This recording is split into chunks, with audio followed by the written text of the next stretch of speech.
कोई चीज छिपती नहीं है। आजकल इंटरनेट का जमाना है। मेरा मामला भी एक बढ़ा और मैं नहीं चाहता था कि मैं कुछ बात अपने मामले को लेकर बोलूं, लेकिन मुझसे हमारे पीछे बैठे हुए एक साहब कहने लगे, नहीं मौलवी साहब यहाँ बड़ी गलतफहमियां हैं। तो अब गलतफहमियां जिसके अंदर है तो उसको तो हम दूर कर नहीं सकते, वो तो रहेंगी।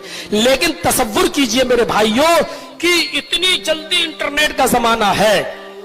और मैं शुक्रगुजार हूं बनारस की जमात का, मैं शुक्रगुजार हूं वहां के लोगों का। यकीन कीजिए एक शख्स से हमारी इटावा में राजनीतिक लड़ाई कह लो, सियासी लड़ाई कह लो, ये 10 साल से चली आ रही है। बदकिस्मती से वो भी मौलवी है। नाम लेने की जरूरत नहीं है, आप लोग समझ गए होंगे। और उसने अपना वो चोला बदलता रहता है। मऊ में भी आया था, उसको देवबंदी लोग बुलाते हैं तो वो देवबंदी बन जाता है, बरेलवी बुलाते हैं तो वो बरेलवी बन जाता है, शिया बुलाते हैं तो वो शिया बन जाता है। इटावा में जैनियों ने बुलाया तो वो जैनी भी बन गया। और जहां शिवलिंग बनते हैं वहां जाकर वो माथा भी टेक लेता है और वो टीका भी लगा लेता है।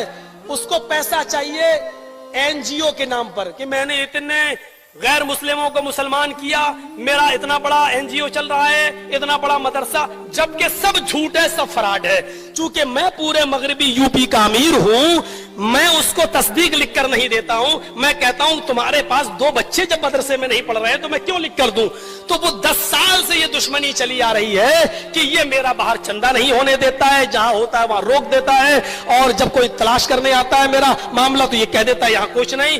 तो बहुत से मामलात में उसने हमें फंसाना चाहा, लेकिन जब कोई दाल नहीं गली तो उसने बनारस की एक लड़की को जो दिमाग से पागल है, 6 साल से उसका दिमाग का इलाज चल रहा है, वो फजर की नमाज पढ़कर फजर की नमाज के टाइम अजान के बाद वो निकलती है और इटावा का वो मौलवी 4 लोगों के साथ 4 4 व्हीलर यानी 4 पहिए वाली गाड़ी लेकर गोल गड्ढा पे खड़ा हो जाता है और उस लड़की को फोन करके बुलाता है। वो लड़की सुबह फजर की नमाज के टाइम पर गोल गड्ढा पहुंचती है, जलालीपुरे की रहने वाली है, और उस लड़की को टाटा सोमो में अपनी 4 व्हीलर गाड़ी पर बिठाल कर इटावा लाता है।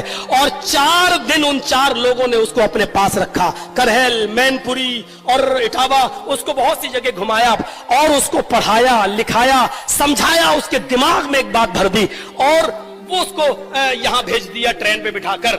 और इटावा की पुलिस उसको लेकर आई। इटावा की पुलिस कि दिमाग से पागल है, इसको इसके घर तक पहुंचे, तो उसको थाने में लेके आई। जब जैतपुरा थाने में लेके आई तो वो 4 दिन में बहुत कुछ सीख चुकी थी और 4 दिन में सीखने के बाद उसने जैतपुरा थाने में हमारे खिलाफ FIR दर्ज की कि मौलाना जर्जीस मेरे घर आए 19/11/2015 को और उन्होंने मेरा जबरदस्ती मुंह पकड़ा दिन में 2 बजे और मेरे साथ गलत काम किया।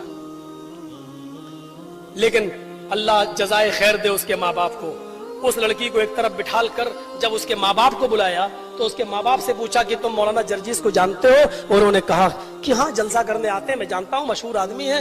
कहा नहीं, तुम्हारे घर कभी आए? कहा नहीं, हमारे घर तो नहीं आए। कहा तुम्हारी लड़की बोल रही है कि मेरे घर पे आए और 2 बजे दिन में 19/11/2015 को मेरे साथ गलत काम किया। तो कहने लगे साहब वो तो दिमाग से पागल है, वो तो कई दिन घर से भाग जाती है और कई मर्तबा भागी है। अभी भी देखिए 4-6 दिन से गायब थी और मैंने इसलिए FIR नहीं की कि वो तो उसकी आदत है चली जाने की। हम मौलाना जर्जीस को बिल्कुल बेकसूर मानते हैं, वो हमारे घर कभी नहीं आए। ये बाकायदा चार्जशीट पर पुलिस ने लिखा है। लेकिन लड़की के दिमाग में भर दिया या पैसा दे दिया उसको इतना। अब वो लड़की का जब 164 का बयान हुआ, कलम बंद बयान जिसको बोलते हैं, उसमें उस लड़की ने 15 दिन के बाद दूसरा बयान दिया। उसने कहा मजिस्ट्रेट के सामने कि मौलाना जर्जीस कभी मेरे घर नहीं आए, मुझे बनारस में जब जलसा करने आते थे तो मुझे होटलों में बुलाते थे और होटल में मेरे साथ गलत काम करते थे और मैं 2 साल से मेरे साथ जबरदस्ती कर रहे हैं। तो जज ने पूछा भी उससे, मैडम जबरदस्ती एक बार होती है, बार बार तो नहीं होती, 2 साल से जबरदस्ती हो रही तुम्हारे साथ? तो कहा नहीं, वो कह रहे हम शादी कर लेंगे और अब शादी नहीं कर रहे हैं। तो बस इस बयान को लिखकर उसने जैतपुरा थाने को अलर्ट कर दिया कि आप जो है तफ्तीश करिए कौन सी होटल थी, कौन सी। अब लड़की से पूछा जा रहा है कि कौन सी होटल थी, किस होटल में तुम गई हो, 2 साल से तुम होटल जा रही हो।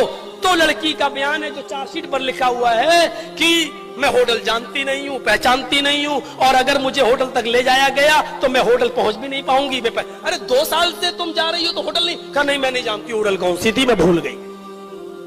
फिर उस लड़की का मेडिकल कराया गया तो मेडिकल में साफ तौर पर आया no live and dead sperm seen, जो हमारी चार्जशीट पर लिखा हुआ है, और आगे भी लिखा है नो इंटरनल एंड एक्सटर्नल। ना उस लड़की के अंदर कुछ हुआ ना बाहर, यानी वो शादी से पहले जैसी थी वैसी ही है, उस लड़की के साथ कुछ नहीं हुआ। लेकिन मैं अरेस्ट स्टे ले चुका था इन तमाम आधार पर, लेकिन मुझसे मेरा वकील बोला इतना जबरदस्त ग्राउंड, लड़की एफआईआर में कुछ बोल रही है और 164 में ये बोल रही है, होटल का पता नहीं, मेडिकल में। अरे तुम्हें तो खड़े खड़े बेल मिल जाएगी, आ जाओ तुम, कौन है? अरे कैसे तुम चले जाओगे जेल के अंदर? और मैं उस वकील की बातों में आ गया, हालांकि मुझे ना कोई पकड़ रहा था ना कोई गिरफ्तार कर रहा था। मैंने सोचा इस केस को खत्म करें, मुकदमा लड़ें और बाइज्जत बरी हो। लेकिन मुझे क्या मालूम था कि ये सारे काम तो ट्रायल में काम आएंगे जब मुकदमा चलेगा। पहले तो लड़की का बयान ही सब कुछ है, पहले इधर आओ। और जैसे ही मैंने सरेंडर किया अपने आप को, वो मेरे खिलाफ इतने वकील खड़े हो गए, और पूरा विश्व हिंदू परिषद, बजरंग दल, ये सब आसाराम अंदर जा सकता है तो मौलवी क्यों नहीं जा सकता, ये वो हंगामा ना, दुनिया भर की बातें शुरू हुई।